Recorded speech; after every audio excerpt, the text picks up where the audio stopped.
Hello and welcome to the debate. I'm your host Rafae, Iqbal, and in today's show we'll be deliberating on two very important topics. The first being India's campaign of covert killings. Of course, as Pakistan has constantly been talking about this, reportedly in an article in the Washington Post, India has been named as being involved in covert killings, particularly in Pakistan and across the Western countries as well. India has time and time again been accused of carrying out extrajudicial killings, with Pakistan calling them out since long. Now, even the Indian allies, of course, the United States, even Canada has called upon India of them being involved in assassination attempts in their countries as well. Earlier, the Canadian Prime Minister Justin Trudeau accused India of being involved in the assassination of Hardeep Singh Nijjar, a Sikh activist. The United States also called out India for being involved in an assassination attempt on a Sikh activist, which was foiled by the US authorities. According to a report, nearly 20 killings have taken place in Pakistan since 2020 and, of course, being linked to Indian involvement. We'll be deliberating on the different aspects regarding India's campaign of covert killings. In the second topic, we'll be deliberating on Syria's de facto leader, who has held talks with, of course, the Kurdish-led SDF, aimed to establish future dialogue and to, of course, streamline them into the system. We'll be deliberating on the different aspects of geopolitics and security and the regional dynamics that these topics have, and, of course, the situation with Pakistan and, of course, all around the globe. In the studios, we have been joined by Commander retired Dr. Bilal Haider, who is the Vice President of NEMA.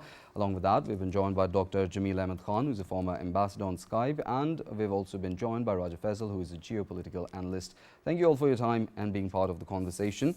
Starting off from our first topic about India's involvement in covert killings, of course, and India's nefarious designs that have spread, of course, not only in the region but gone global.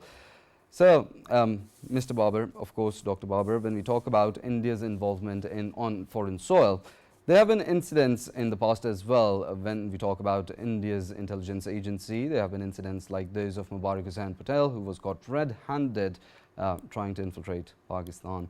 Pakistan has been raising this issue since very long now, and now this issue is on the global stage. How would you comment on that? Thank you very much for calling me for this discussion. Once we take this whole history of Indian history to this issue, India has been doing it since long. If we go back in history, even in 1947, Indians entered into then Kashmir to capture that area. India has always been doing the same thing. They have been doing some covert operations, some overt operations. In 65 war, 71 war, in Bangladesh, they have been doing it. They have been killing the people who they don't like, or they are. But now in the recent past, just go back in the recent past, somewhere in 1984, they carried out such operations against Sikhs. Again, in the Kashmir counterinsurgency operations, they targeted individuals. Even Burhani and his associates were eliminated lately in the last 5-7 years back. Then we will talk. We're now looking at this particular time, the last 4 years. Now Indian operations have gone global. Now they think they are one of the leading power of the world. So, and their diplomatic clout or their diaspora is having great muscles in the Western capitals. So they can go uncaught, or they can they can pass scot free from these issues. So what they are doing is now they are targeting, as you mentioned, the 20 within the last 4 years, and these are the 20 known operations. But we know Kulbhushan, they entered, they have been using the Afghanistan soil, they have been using Iranian soil, and they have been infiltrating other sources into Pakistan, and they have been purchasing maybe some other loyalties and in Pakistan, and they have been carrying out these operations. This is now their way of working, and mind it, this muscle will not, Pakistan is also a target, but rest of the world, rest assured, this is my what you can say prediction, they will feel the heat of the Indian actions in their countries also. And this Indian model is exactly replicating the Israeli model. So they are having hands and glove operations, both Israel and India. India is also supporting Israeli operations. So this is not a one country, one Pakistan, but it is global threat to the global peaceful community. India is creating this environment. Definitely, very well said. I'd like to include Dr. Jamil in the conversation as well as he joins us. But before that, we'll move towards Raja Faisal. Um, Even India's allies, as Dr. Babar mentioned, even then, of course, they have been calling out India for being involved in assassination plots on their soil. The Canadian Prime Minister has called them out. We now see, as Dr. Babar also mentioned, they're now going global. And of course, it's a total disregard of the international laws and international norms. How could India be kept in check because there's so many voices being called out against them? Yeah, that's a very good question, Rafae. Obviously, when we talk about today's India, today's India is pursuing Hindutva ideology, and we shouldn't be forgetting that Hindutva ideology obviously derives itself from Chanakya's ideology, and Chanakya, of course, it is all about backstabbing. It is all about not coming on the face and hiding behind the big pockets and do something. Obviously, they have been doing it against Pakistan. They have been doing it against other neighboring countries as well, including Bangladesh and smaller neighbors as well. They have been doing it since long time. Whenever they try to do something face to face, they get gobsmacked. We know February 2019, it's an premier example of getting gobsmacked. So since then, they have been employing the strategies, the modus operandi they have been employing in Pakistan as well. That was, of course, the covert operations, and we know that they have been conducting in Pakistan, and their interlocutors who sit on the TV channels like Major Goravarias, or there are several other names who are on the payrolls of RAW. By the way, I just wanted to say RAW used to be considered as a research and analysis wing. Now the new name for RAW is Rogue Assassins Wing of India, and obviously it has a huge number of Hindutva ideologues inside it, and they are the ones who are of course carrying out all of these activities throughout the world. And this is not limited only to the assassinations, which we have been seeing that there was a pattern of the Indians lately, and in which we have been seeing that they've been targeting the Khalistan movement leadership, and they did so against obviously one of the leader. He was murdered, and then later on the other one who was being planned to, of course, get assassinated in New York. The plan, it simply got busted by FBI, and it is before the eyes of the whole world. And that is why we are seeing that India is facing the diplomatic grunt from the Five Eyes. When I say Five Eyes, I mean the countries that really matter in this world, and their intelligence is keeping an eye on the Indians right now. And Definitely. When we Rafae, when we talk about the whatever their design was being carried out in Pakistan, I mean, it is an an open example in front of the world that Pakistan believes in keeping the war a war, not keeping it like hiding behind somewhere and conducting a war. Definitely. And that is not a war, that is minnows trying to wage a war against Pakistan. Definitely. Speaking about diplomacy, I'd like to include comments from a former diplomat as well, Dr. Jamil. Of course, India's blatant, of course, ignorance of the international norms and the international laws, as both of the guests have also talked about. But still, Pakistan has been constantly raising voice against this blatant violation of international norms and laws. But now, with all voices from around the world coming in against India, what option is the world community left with? Well, I think we can take India, they're world powers, and those world powers are not an ordinary world powers like United States and Canada. Now, take the example of Panam in the United States, his assassins, the attempted assassination, all the culprits, they've been indicted also, including Gupta. Ajit has been issued a summon and more. So likewise in Canada, the entire dossier has been already sent to India, and as Five Eyes, as Raja Faisal was mentioning, it was very much examined and scrutinized by Five Eyes.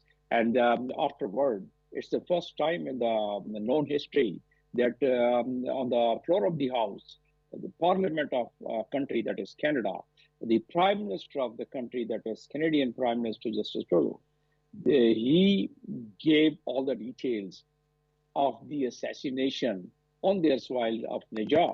So, and that is in June 23. And India did not really refrain and did not, India was not deterred.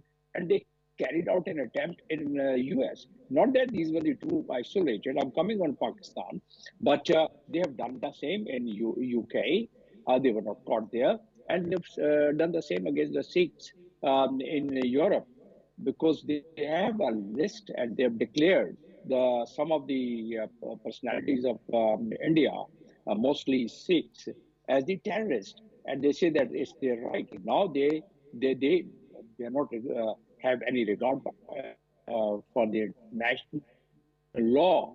Fact is that in the Charter of United Nations, it's Article 2 of Article 4.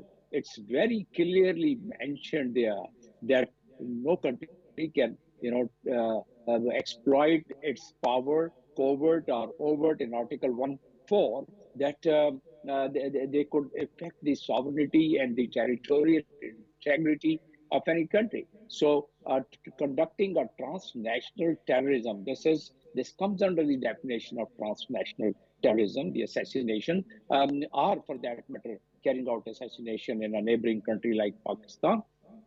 So that does come under the international law. It comes under the ambit of the international law. But the bigger question is that India has violated international law in Kashmir, and there is a complete report. And that report is not once, it has been published in a very voluminous report by the Human Rights Council, and no one less than the Commissioner of Human Rights Council. And that contains all the violation of international law which has been taking place, leading to the war crime. But why India is getting basically in the geopolitical world, now India has attained, or at least it's exploiting its position, being our strongest ally in this region of United States and the Western countries, allies of the United States also. And basically, it's mainly for the policy, for the attainment of the foreign policy,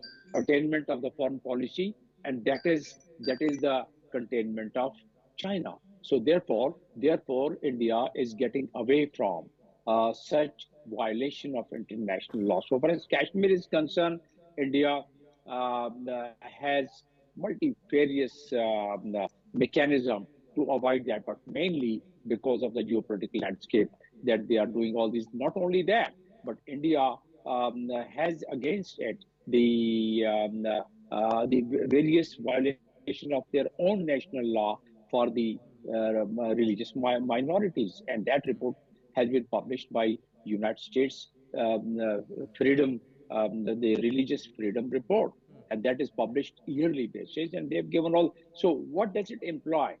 The conclusion is that yes, India is violating international law. Now coming to Pakistan, in fact, they started from Pakistan, and that was admitted at some stage by their advisor, security advisor, indicating that now we will not fight a war. Rather, what we'll do is that we will go to the originating place, and we will take action and operate there. And that's how they've done this, about 20 assassinations here. And Tamba was the last, his actual name, Amir Sarfaraz. So that was the last one. And that happened 13 years, allegedly 13 years once he was there in the prison. And there was another intelligence operative in Lahore prison who died. So that was a kind of a revenge they wanted to take, that probably they thought that it's this Tamba who was involved in it. And Mr. Naqvi, our Minister of Interior, has indicated today, and of course based on the evidence, that there's a direct involvement of recent killing of India, and Pakistan has the complete dossier, and they've been taking up this matter. But now the fact of the matter is that in the diplomatic arena, these things, they keep piling up. At some stage or some point in time, it has to be taken by the international community. So Canada is one incident. The and that is the incident which has been reported, and Definitely, yes. where the evidence has been testified that United States is the other one, and Pakistan, these 20 attempts which they have, the 20 assassination which they have done. So that is a clear testimony that what India is doing. And by the way, we were Definitely, of course. discussing in this debate about the training of the Israelis. So they got the training from Mossad, but Pakistan was their testing ground. And after practicing all their assassination in Pakistan, they went to North America. And it's in North America that Canada and US that they were caught there. And therefore now they are now in a very difficult situation where the diplomatic stress and diplomatic tension is definitely mounting. Why action is not taken under Chapter 6 of the United Nations Charter, but to talk of Chapter 7 because of the fact that I just highlighted that is the geopolitical landscape of the world these days that is getting free.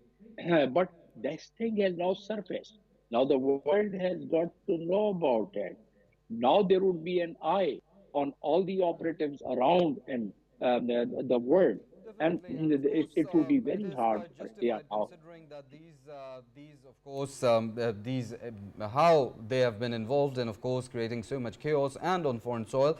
I'd like comments from Dr. Babar as well in here at this point in the conversation, as he also talked about the nexus between Israel and India, and of course the ideologies and the like-mindedness that we see in their ideologies, of course, resorting to aggression, brutal aggression, and even terrorism on foreign soil to, of course, achieve their nefarious designs. It's what we're seeing in Gaza, what we're seeing in occupied Kashmir, the open-air prisons as being called by everyone around the world. What India is doing in occupied Kashmir, what Israel is doing in Gaza. With that, of course, how do you think the world community can, of course, everyone is talking about this now, but a more decisive action could be taken against these ideologies that are of threat to world peace? Basically, once we talk of Israel or the Indian actions, unfortunately, these two countries are presently the blue eye of the West, and because they have aligned their strategic goals with the US or the Western goals. And at the same time, if you see in the past, I just take you back in the past, Canada provided the Indians the first nuclear reactor, and Canada was one of the main sponsors for the Indians at the global stage of that time. But it is like now feeding a small snake, and India is now becoming a monster or the dragon for the time being. And this India will be biting the feeding hands also. So this has happened in the case of Canada, this has happened in case of USA and UK. And now once you talk of the nexus, Israel is also being not checked by anyone, and they are doing whatever they want to do. They are destroying schools, colleges, hospitals, they are killing the ladies, kids, and lot of death and destruction scot free. So India is copying that model, because India thinks that I am also in the same basket or the same boat, and they are moving in the same direction. The world community has to understand what is happening in Kashmir, what is happening in Gaza, and what are the consequences. Such actions by Indians will have definitely repercussions, and the repercussions will be at the global level. Once you are doing at the global level, you will receive the response from the global level. So it is the time for the global community to wake up and do and stop these two I will say the culprits in the global community, which is trying the peace at the global level. Of course, when we talk about, Dr. Babar, when we talk about, of course, taking into consideration, of course, the world community taking cognizance of these actions, do you think an accountability mechanism should also be put in place for, of course, such covert killings, and of course those and a mechanism be set up to actually investigate and inquire at a multilateral level? Yes, there is check and balance in this global system, but the only thing is you have to walk on that road. Presently, they are still avoiding, they are not catching, they are not stopping their hands, but their time is very clear, very close to that. We are already hitting that red line boundaries where these countries will also stop the hand. The first action is from the Canadians. They have gone against the Indians openly. So because they were feeling the heat of the Indian actions in their own soil. So once American, US has also, and US supported that Canadian action. If you see the so it is a US Canada operations against the Indians, So, US has understood also what India's motives are, how they operate it. Now, it is not a very neutral grounds for the Indians, or the sporting grounds in US capitals, US capital or the Western capital, and we will see in times to come. I think the Indians' action will be taken to task. Well, Faisal, of course, you in your previous comment, of course, called the intelligence agency has gone rogue.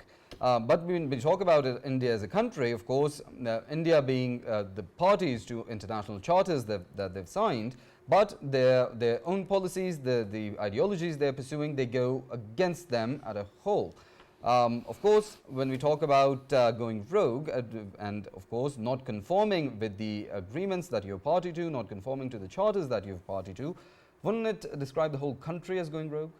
Well, it is. Obviously, it is. The kind of ideology they are pursuing, of course, it is a Hindutva ideology, and it is no different to Zionism. We know the Zionists, they keep on, of course, bragging about that, 3,000 years ago, this land used to belong to us, and it is a promised land. Same is the case here as well. In India, in Kashmir, you would be finding these kind of cases in which they will be coming on some mosque, and they would be saying, dig the mosque, and some murti would come out, and of course this land is still belonging to us, and there was a mandir before, and now you have to create a temple instead of a mosque. This design is exactly the replica of Zionism, and they have been, of course, pursuing this in their country, and that is why I believe the whole country is rogue. The term which we used to use for India, that it is some kind of a state that can be considered as a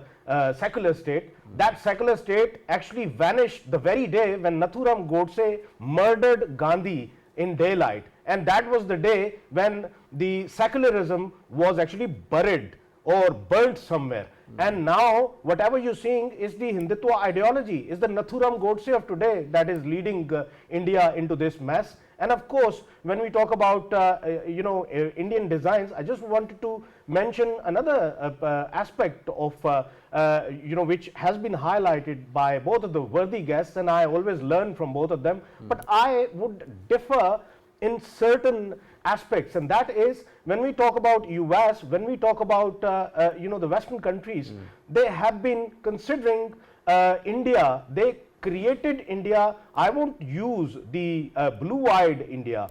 Blue-eyed is a very sophisticated kind of term. Rather, I would be using a honey bunny. India is actually a honey bunny of the Western countries in recent times. Reason being, well, everyone knows that is the only billionaire right next to China that can, of course, challenge China, and they have been utilizing that. And Indians are very smart in this context. What they have been doing is they themselves knew that if they are challenging China in the South China Sea, then of course they would be seeking few of the giveaways from the Western countries. That's why we have been seeing that their naval forces, they've been enhanced. Apaches, Chinooks, you name it, they were getting it, and even the Predators, all of the latest equipments, the war equipments they've been getting, that was actually part of it. And when they suddenly saw that India is not getting away from its position on Ukraine, especially for Russia, that's when, I mean, I'm pretty much sure CIA, MI6 and all of the Five Eyes, they knew each and everything, whatever the Indian designs were and what India was doing since the day one, but they didn't say a single word before, they didn't do a single thing before. Why? They have been waiting for this moment when they have to squeeze India diplomatically, and this is the time that they wanted to squeeze India, otherwise they were keeping the eyes shut on India before. And this intentionally they have been doing this. Whatever the ignorance they have been portraying or displaying previously, this is a malified ignorance, and that shouldn't be given away to the Western countries as well. If they were quiet before, then that means that they had the malified intention, and they wanted to let India do whatever it is doing. And when now they wanted to squeeze it diplomatically, that's when they did it. And I think they themselves are accomplice to whatever the designs of India are, or whatever the designs of Zionism are. To me, even they are no innocent in this chapter. Well, keeping in view what Raja Faisal had to say, Dr. Jamil, of course, when we talk about this at the global front, of course, there are regional stakeholders that are also, of course, that have a lot at stake when we talk about India's nefarious designs, and, of course, how desperate they are to achieve their nefarious designs and willing to go to any extent, even undermining any country, any neighbor's sovereignty, as they have been doing so since very long, and, of course, now even their own allies. But when we talk about this problem of India being India having, of course, no accountability for its actions, do you think the regional stakeholders involved, as there's a lot of efforts being done for Central Asian connectivity as well, there's a lot being done in the region. Do you think that we have systems like the RATS in place when we talk about the SCO? There are other multilateral forums as well. Do you think they could also have their effect in, of course, holding India accountable for its actions? No, there is a provision, as a matter of fact. These entities or these organizations are known as the regional organization, and it is formulated, it is established under Chapter 8 of the United Nations Charter. So it has the strength of the United Nations Charter, and the United Nations is the depository of their charter of respective forum like SCO, like OIC, like EU, like all other. So the answer to your question is that these regional organizations have all the rights to take it up at the legal international forum. And what is that legal international forum? Since Justin Trudeau has already mentioned at the floor of the House that it was a violation under Article 1.4 of the Charter of United Nations that India did this assassination of Nijar, and therefore they have violated this international law. So Justin Trudeau and that Canada, US has already indicted the culprits. The InfoLab, I would draw your attention and the attention of your viewer, that InfoLab established those hundreds of InfoLab in Europe. That was also a violation of the sovereignty of those respective countries, that without their knowledge, they had established propaganda machinery and on their soil. So all these factors combined together, and this piece of research by Washington Post. Washington Post is not an article. It's not an opinion only. It's a complete research paper. They have gone into all nitty-gritty. They have gone into the network of it. They have correlated the covert operations, and they have drawn parallel to Mossad. They have also mentioned each cases. They have gone and interviewed the families, the investigators, and the concerned, not only in Pakistan, but they have gone, the Washington Post reporters, I must compliment them, that they have gone to India and also have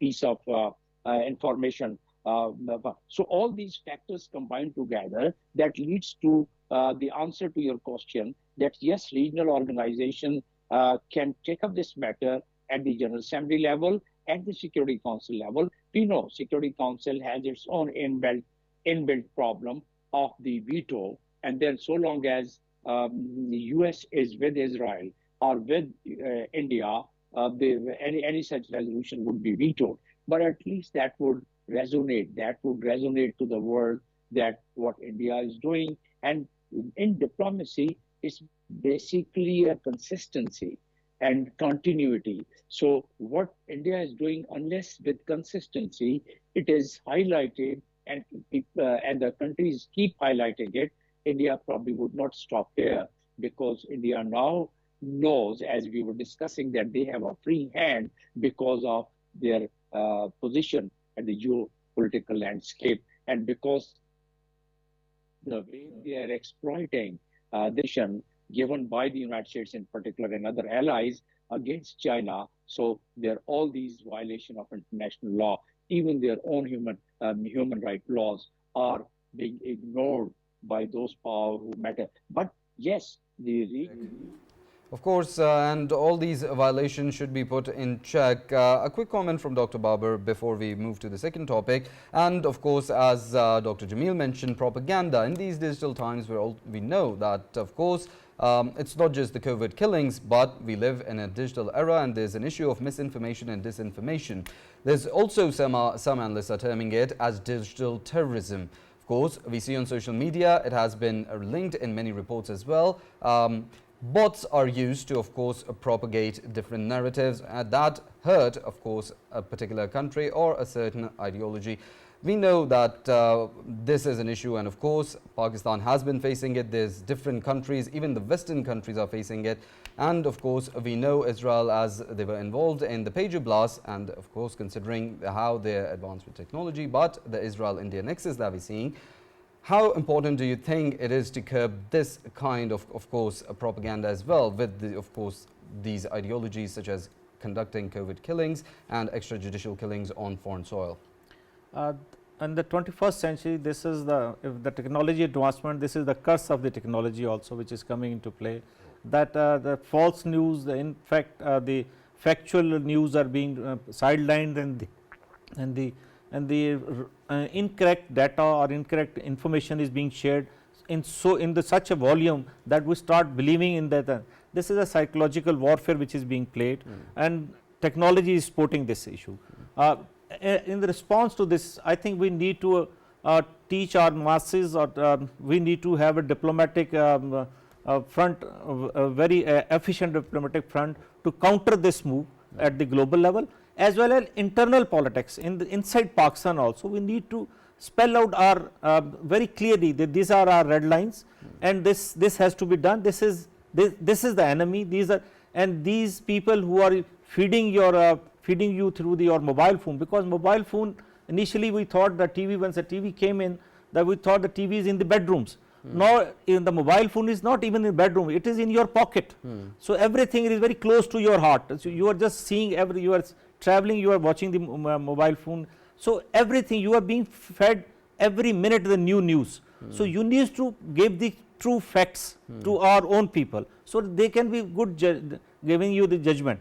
Presently, if there is a void of the true facts, or the factual feeding is not there, then there is a vacuum, and vacuum is exploited by the enemy. So India is exploiting that vacuum. Secondly, once we talk of the diaspora or the people living abroad, they need to be fed, like our PTV World, which is now broadcasting to a number of countries. This is the message of people are listening to us. So such more channels, such more programs, we need to go to their backyards, their mobile phones, their information centers, and we need to teach, or we need to tell them what is happening actually. Until unless we reach there, somebody else will exploit your vacuum. That's the solution to this problem. Definitely. Moving towards, of course, the second topic, as of course we talked in detail about India's COVID killings, of course its nefarious designs, and how there's a nexus between the Israeli ideologies and the Indian ideologies, and of course how these ideologies need to be put in check, because they can be and are proving to be chaotic for the world, and of course they need to be held accountable, and of course the world community needs to take cognizance and play their part in stopping this madness as well. Talking about geopolitics, Raja Faisal, coming towards the second topic, where Syria's de facto leader Ahmed al-Shara met with the Kurdish SDF, aimed to establish future dialogue and of course bring them into the mainstream. How do you see this geopolitical development in the Middle East? Well, amazed. I'm simply amazed on this, because when, of course, he was, taking the power, I'm talking about obviously Al-Jolani, when he came on the screens and he was shown to the world, especially someone having a background of Al-Qaeda, and then later on being part of course, ISIS as well, and then quitting that and making his own forces, and with the help of the Turkey's intelligence, of course, he gained momentum. And when he comes back and he takes the reins of the country, I mean, I was expecting that he might be considered as someone who's very narrow-minded, and he would be coming up with a different kind of ideology. But so far, I mean, looking at today's news, I was impressed. Why I was impressed? But because he's someone who believes in dialogue, and who believes in a dialogue to an extent that with the first dialogue with the Kurd generals, he said that it is just the initiation of the dialogue, and we will be having more dialogue in future until we maintain peace in Syria. And this shows that he is someone who doesn't mind inclusiveness. He knows that there are forces within Syria. He knows that there are Alawites. He knows that there are Shia factions. He knows that, of course, Sunni. He's belonging to Sunni sect, and then he knows that there are Kurds as well, and they are empowered as well. And he is someone who is even cautious about ISIS presence in Syria as well, and he's someone who's willing to talk to everyone. This shows that he's someone who believes in inclusiveness, unlike our neighboring Afghanistan, where we expected Taliban to get towards inclusiveness in their country, because they pledged in Doha Accord that they will be ensuring the inclusiveness of the government, of the setup, of the administrative setup they bring in Afghanistan, but they didn't do it. And here is Al-Julani. He actually came up with this. And by the way, what are the names he's coming up with? There is a woman, Dr. Sabine, who he is appointing as the obviously governor of the Syrian bank. And when we talk about defense minister, of course, is one of his colleagues who was with the HTS, a general from the HTS. He is putting him in charge of the defense forces, and of course he's the Minister of Defense. So these sort of names which are coming up with, and initially we know that he came up with the name of Prime Minister, and that Prime Minister was someone in Idlib. He was the mayor of the city, though it can be considered that in Idlib he had only one section of the society, Syrian society, that was their own section, not the others. But it would be entirely different for him to, of course, be Prime Minister of the whole country. But at the same time, I know that they must be having a plan. And by the way, Rafae, I just wanted to mention another very important thing. While these talks were taking place, at the same time there was an attack in Aleppo by the few miscreants, as they have called them, entering from the Turkey's side and getting into Aleppo and conducting a raid there, where 3 of the Kurd security forces personnel, they've been hunted down by them. At the same time, these talks were taking place, and to me, I think at the same time they want to create a momentum in terms of their writ, their force in Syria. They want everyone to know that they are in control and they can do anything related to it. But overall situation is, I think Turkey is the actual in charge of Syria right now, and to me, I think Al-Julani is taking the advice, and whoever is advising him, they are very smart people. Right. Dr. Jamil, what do you have to say in line of Raja Faisal's comments? Now, prima facie is right, what Raja Faisal has been mentioning, but it has a lot of complications. It has multi-layered aspects hidden in it. Now, we have to go to the history when it started. The Syrian Free Army, and then the way there was a fight going on between Assad regime and the Syrian army. So who had supported at that time the rebel forces, so to say?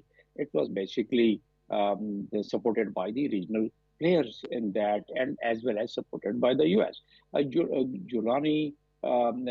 But first of all, let me one liner. I should somebody has to be the beneficiary of it. The people of Syria, yes, that they should be beneficiary. Let's see how the time will tell us that to what extent they would be beneficiary if there is no fragmentation. But Julani is trying. But Julani is being fed. The Julani is being handled because Julani basically they were fighting against Kurds. The Kurds were the main force supported by US and some of the regional powers who were installed and who were pitched against ISIS and other terrorist groups. And now they are patching it up because that is the requirement as the world power who wanted Syria to be what it is now today and wanted that the excess of resistance should be eliminated from Syria because that was the last segment which was left where the vertical where the horizontal force of Iran was still persisting, and so long as Syria had the capacity of providing higher horizontal access and the force utilization of Iran, it was to be neutralized. And the best way to neutralize was, otherwise, in just 13 to 17 days' time, everything just was made to crumble. There has to be some reason behind it. So Julani, yes, now he has been briefed in a way, and he himself might be having some motivation to really keep everyone together. And then, but those people who really wanted to attain their aim of ensuring that there should no longer be any resistance or any proxy against the Israel. And Israeli Prime Minister himself, no one else, has said that we could not have succeeded, quote unquote, we could not have succeeded in Syria if we had not decapitated Hamas and if we had not decapitated Hezbollah. So one by one, they decapitated, and now they're in Syria. And in Syria, as I said, that the excess of resistance is totally almost gone. And that served the purpose. As we are talking, Golani is from Golan Heights, and Golan Heights is a declared occupied territory. And Golan Heights has been bilaterally the only territory which was captured in 1967. Among all the other captured territory, Golan Heights was the one which was unilaterally or bilaterally by United States in the previous Trump time was reckoned as the territory of Israel against the Security Council resolutions. So Jolani knows that how he was displaced after the occupation of Israel, but still he is now been able to reconcile with all what has been happening with his family, his friends, and his relatives in Golan Heights while he was a kid. But now he's in a different situation. Now he's in a different position. Now he's in a leadership position, and from a terrorist list, now he's being reckoned as a leader of a territory. And that territory is serving the purpose of the big power. So long as that is the big power purpose is served, the beneficiary of the entire episode is we can debate about the 54 years of tyranny, and we could debate about the 24 years of tyranny. That's one aspect. But at the moment, the beneficiary is Israel and Israel. Basically, Turkey, in a way, that they were facing a lot of problem of refugees and a lot of problem of other aspects. Now, Turkey is also one of the beneficiary. But we wish and we definitely expect that the Syrians should be able to put their acts together and should be able to form their government and should be able to maintain peace, because Syria has all the potential of the fragmentation, and Syria can go for a very long war, civil war, if it slips off. So in a way, under the circumstances, I think whatever is happening in Syria, perhaps that could destabilize the region for now, except Iran, because now Iran only is left with the vertical power, not the horizontal power. And since they are left with vertical power, means the air power, so what is expected and what is being now said by the Israelis and the indicators given by John Bolton and some other personalities, it appears that Iran would be attacked sooner than later. And then once they are attacked, these resistance which were existing on ground would not be able to do much about it.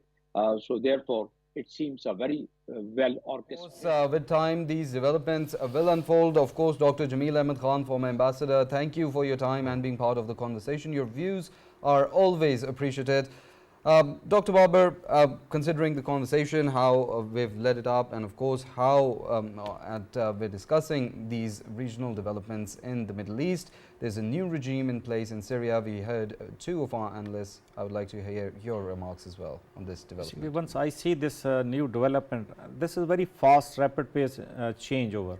This is probably a textbook change. Somebody has written on a complete drama, and this is unfolding. And we should not be, I think we should not comment that this is probably on the permanent basis, because it is still in unfolding phases. And different parties, different interest groups are now trying to take over. And mind it, Russia is also a stakeholder in Syria. They had the only one of the naval bases in the Syrian soil, which is still operational. Iran is not a power not to be taken out of this question. And that black crescent which used to be called in, that those segments are still there. So they may be regrouping. These people are, again, this is a Libyan model that you bring in the new government, that they settle down. They brought in the same structure was there in the Sudan also. So once you are talking of this new model, the new government sets in, I am not yet comfortable to say that this will be on the stability path. We wish and pray that they should give the stability to the Syrian people, and ultimately Syrian people should be beneficial of this change. But for the time being, we should not be very, I am not very hopeful, maybe the community may be, but that this is still in a developing stage. Maybe another 3 to 6 months you will see what is actually happening on the grounds. Because at present the media is also, again the earlier topic which we were discussing, that media is not giving you the true facts. Media is now portraying the success, the changeover. Media is giving you a picture that everything is hunky-dory and everything is moving towards a right path. Probably on ground we are not having that access, and so we cannot assess what is actually actually happened, who is the actual beneficiary, and what these actions are, how they are unfolding. Yeah, Rafae, I just wanted to add something else into it. And to me, it looks the perfect example of so many, my enemy's enemy is my friend. And there are so many players, and this is the only thing that is actually, making them join hands to do whatever they're doing in Syria. And by the way, I think Deep State played really deeply in this whole episode. Why so? Because they know that somebody is coming into the office, the Oval Office, who had said that as soon as he takes the Oval Office, he'll make sure that he gets out of all of the wars. And when Trump comes back into the Oval Office, if he is to be, getting out of Middle East, somebody in the deep state has made sure so deeply that no American can get out of Middle East so quickly and so easily, and they are ensuring the presence of Americans in the Middle East, be it in the other friendly countries of GCC. They will be there, and as long as they are at the arm's length to Israel, Israel is so happy with it. Well, of course, very well said, and of course we'll cover these developments as they follow and keep deliberating on them. With that, we'll wrap up both of our topics for today. I'd like to thank both of our guests, Dr. Babar Bilal Haider, Vice President NEMA, and Raja Faisal, Geopolitical Analyst. Thank you both for your time and being part of the conversation. See you same time tomorrow. Till then, take care.